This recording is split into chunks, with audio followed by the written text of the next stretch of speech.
Yes, boss. Hello.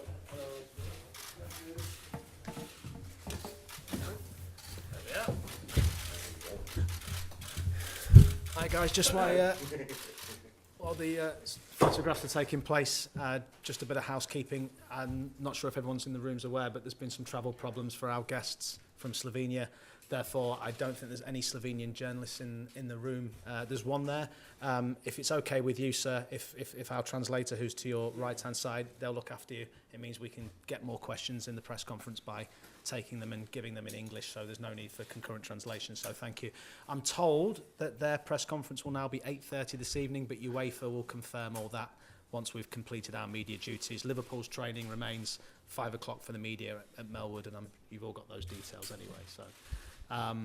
yeah, they look delighted with an 8:30 press conference this evening, but there we are. We'll take as many questions as we can in the allotted time we have. Just to remind the photographers, the manager will need to hear the question. To remind the guys over there that we're about to kick off with the TV section of it, if that's okay. Keith from Sky with the first two or three. Jurgen, can we start first with your injury situation? Please, Coutinho and Lovren, how are they? Not 100% sure though. They both are much better, but if it will be okay for tomorrow night, I don't know in this moment. So we have to see. We have to. I said our session at 5. We'll see who will be involved then. In this moment, I actually hope for both being involved in the session. That would give us then at least opportunity. If they will not train, it would not, especially in Dejan's case, not mean immediately that he cannot play because he. No, would be 3 days or something. So if he could train tomorrow morning, that would be enough. But yes, no, don't know exactly. We have a few little things after the game. Alberto had a little kind of a cramp. Joe felt a little bit. So we were really careful in the last 2 days and tonight and especially tomorrow morning. Probably that will be the first moment when I really think about the lineup, when I know 100% who is available.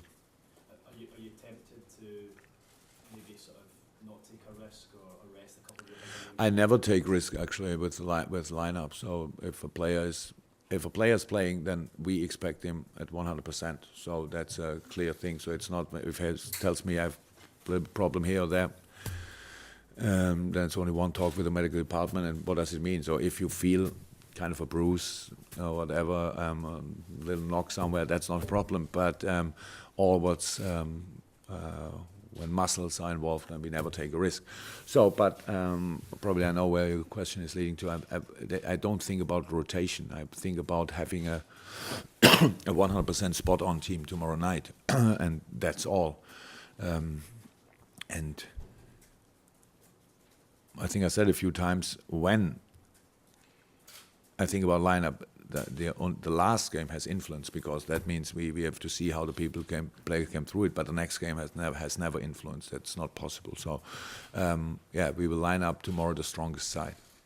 Keith, one more. Yeah, some concerning news this morning. Dejan.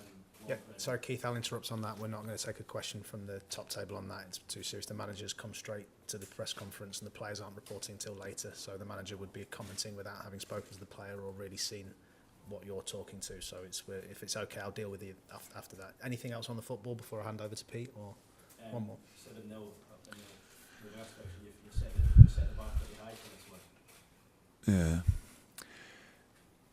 And I can imagine, so it's for me it's no problem, but I can imagine that how people, I'm 50 years old, so I know a lot of people, and what people think after results like this. It's in this world, the respect is a big problem, I would say, in general, and after 7-0 maybe a lot of people wouldn't respect Maribor anymore, but we know how strong they can be if we let them be. So that's how it is, and the 7-0, this game, the result is not even 1% of our analyze. That doesn't mean that we don't use the good things. That we do that.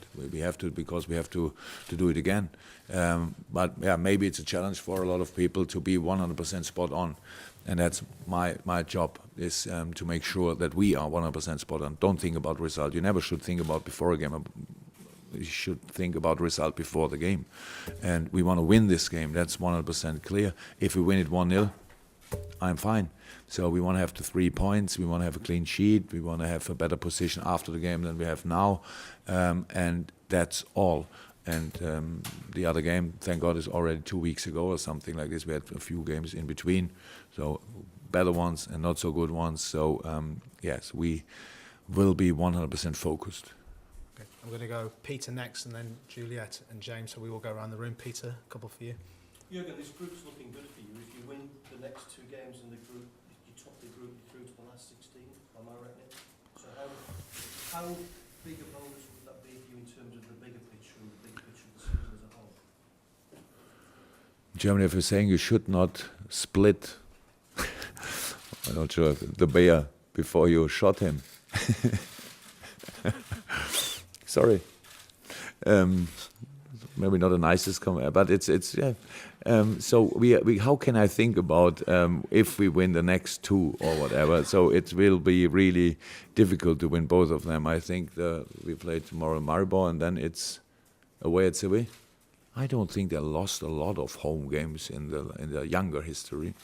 So no, I don't think about this. But of course, our aim is to go through this group stage. That's 100%. And we had so far really good performances in this group. That's how it is. We played really well against Seville. We played really good in Moscow, and I think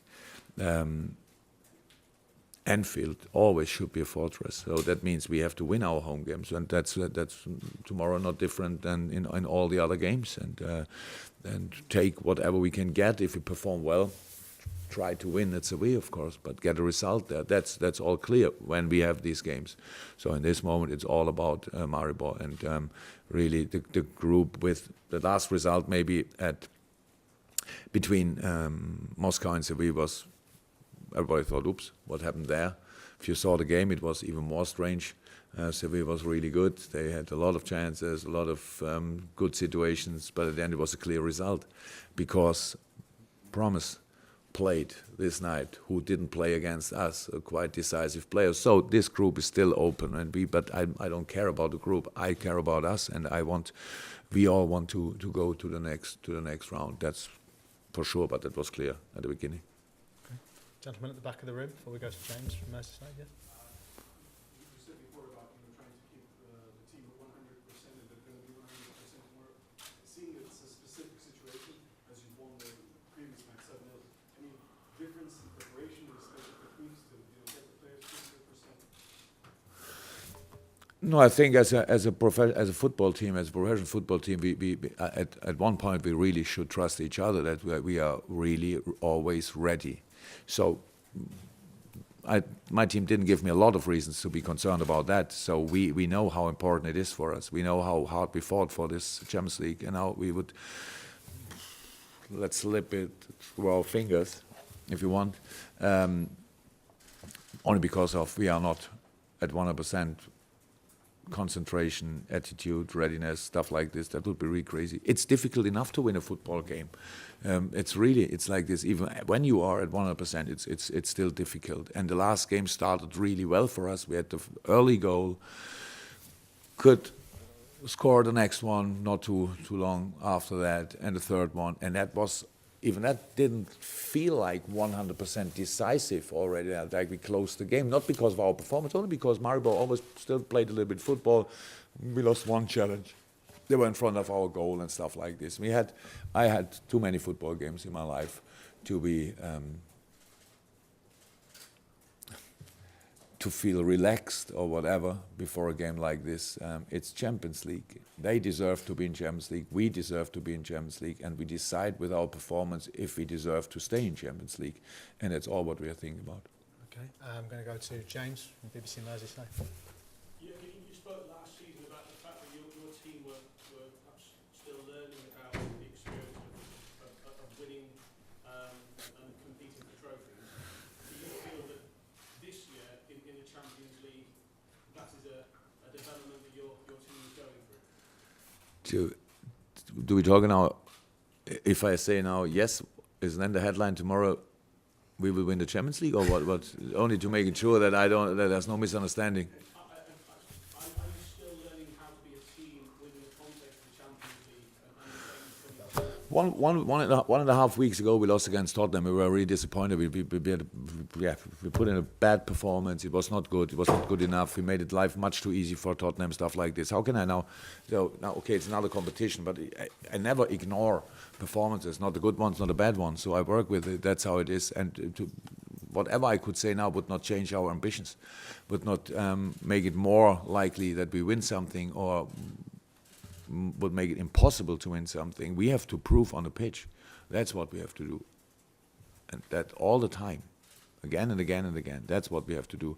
And then at one point, maybe we can talk about that now it's obvious we learned from our experiences or something. But 1.5 weeks after a bad game, I cannot say, finally, yes, of course, we learned from it. So far in the life is a steady progress. We always have to learn, to improve, and that's what we do, of course. But I don't think that a lot of people reach the final point when then everything works really well. So, but have no problem with this. Again, this is another competition. It's a Champions League. So far, all the games were really, really good. From the result side, okay. From the performance side, really good. And that's what we first of all have to do again. And that's what I'm thinking about, not about opportunity to win something. If you are part of a tournament, of course, you want to win it. Is it likely? Not sure. There are a few good teams out there. So. Okay, guys, I'm going to take the final question for Jurgen. I'll come to you in a second, Pete. Just a reminder that James Milner is the player who's coming in as soon as Jurgen's finished. And then our training at 5, and as Jane will inform you, and UEFA will inform you, at the moment it's 8:30 for Maribor's press conference here at Anfield. They land at 7:45. So, but you know that he said it already. Yes, but I wanted to say it with Jane in the room as well. So there we go.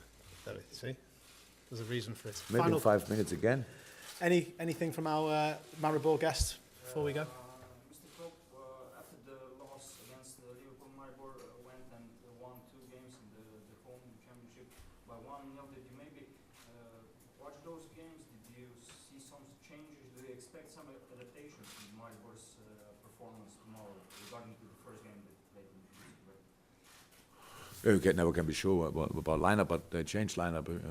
Another striker, offensive midfield was a little bit different. A few positions were a little bit different, and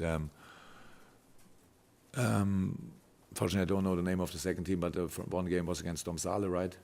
Yes, a very good team, and that was open game. A lot of good chances from Maribor, not chances, but they were really often in the box of Domsale, I would say, with the crosses were not good enough in this moment. So we watched these games, 100%. So I respect Maribor a lot. I respect them before the game, and why should I change it now? So that's different approach, different style of play. Probably you play different between home game, or make a difference between home and away games. That's possible, but Maribor is and will always be a football playing side. If they would change this completely, they would take away their biggest strength, 100%. So I don't expect that. If we give them the opportunity, they immediately will play football. That's what they did in the first game as well. And yes, but we know that we have influence on the game as well, and that's what we always want to have. And that's the big plan, if you want. 2 different moments. They have the ball, we have the ball. We need to have a plan for both situations. And at the end, we had 2 games as well afterwards. One bad one really good one, and probably we should use the good one more for our preparation than the other one.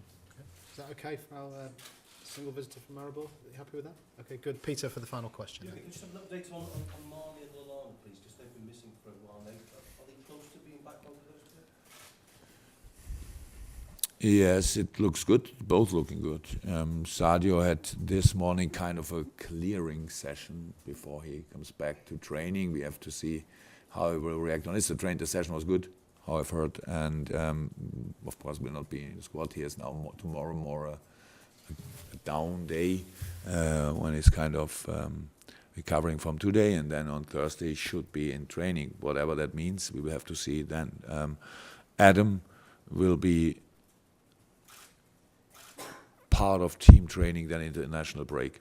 So, and then we need to see then, but that means both of them obviously in a good way, but not the way is not good enough to involve them tomorrow or at the weekend at West Ham. Okay. If you want to stay exactly where you are, guys, James will be coming straight in, and then we'll see you at Melwood for training at 5. Thank you very much. See you later.